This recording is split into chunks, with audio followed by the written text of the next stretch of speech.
Hey everyone, what's going on? Thanks for tuning back into Relevant Jukebox. And today we're going to talk about the newest album from Georgia, Seeking Thrills. So this is the sophomore full-length album from London-based producer, singer Georgia Barnes. And this new album over here was actually entirely produced, performed, and written by Georgia. Her brand of indie pop is really bright and colorful, very danceable, and has a lot of familiar sounds from synthesizers that sound like they're coming directly out of like the 80s pop scene. And on this new record over here, there does seem to kind of be this big influence hanging over it from contemporary pop singers too, like Robin or even like Carly Rae Jepsen. But this record here does have more of like a dejected feeling running throughout its grooviness. And I think that Seeking Thrills over here showcases Georgia building upon a lot of those ideas that came off of her 2015 self-titled debut and ends up being an improvement overall. Ironically, the title of this record is actually exactly how I felt when I finished listening to it. Because for a good portion of this record, it does do a pretty good job at bringing this raw,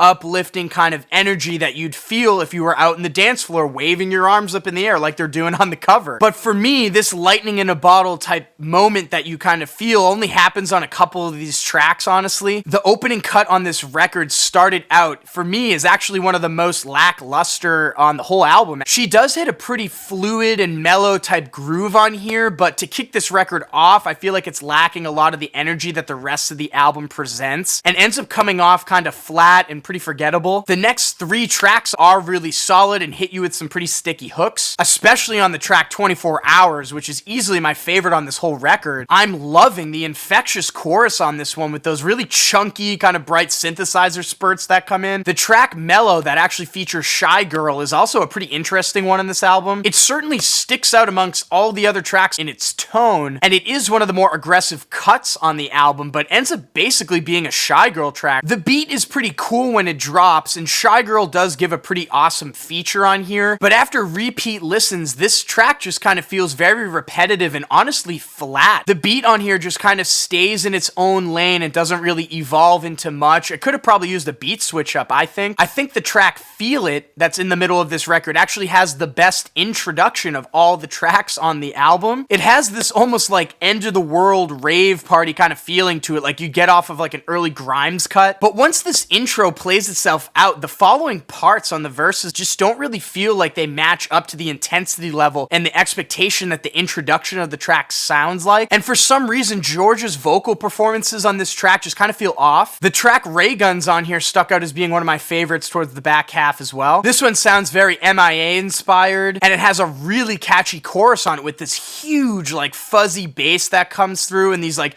twinkly little synthesizer melodies that play, and they actually sound like something that Tobacco would write. The only real like cool down moment on this record comes off of the track Ultimate Sailor. The synthesizers in the introduction of this track feel like they're pulled directly out of an 80s horror movie, but unfortunately overall the track just kind of meanders and doesn't really go anywhere. Overall though, I did actually really enjoy this record, but I will say it is a little all over the place. Some of these tracks are just kind of forgettable in comparison to the others on here, like the song Till I Own, and there is a pretty weak opening and closing, but I do really enjoy the melodies that Georgia writes, and there's this like youthful, uplifting, playful energy to it, kind of like you're not really caring about anything else that's around you. And I mean, when this album hits, I find it to be really enjoyable. And with that being said, I'm feeling a 7.5 over here on Seeking Thrills. So as of the time of me recording this video, there was a limited red vinyl that has now sold out through Domino Records website. They still do have a standard black issued pressing up, and I'm gonna leave links down below for you guys. And if you listen to this Georgia record, let me know what you think about it in the comments down below. And as always, thank you so much for watching. If you want more content from me, make sure to hit that subscribe button. Peace.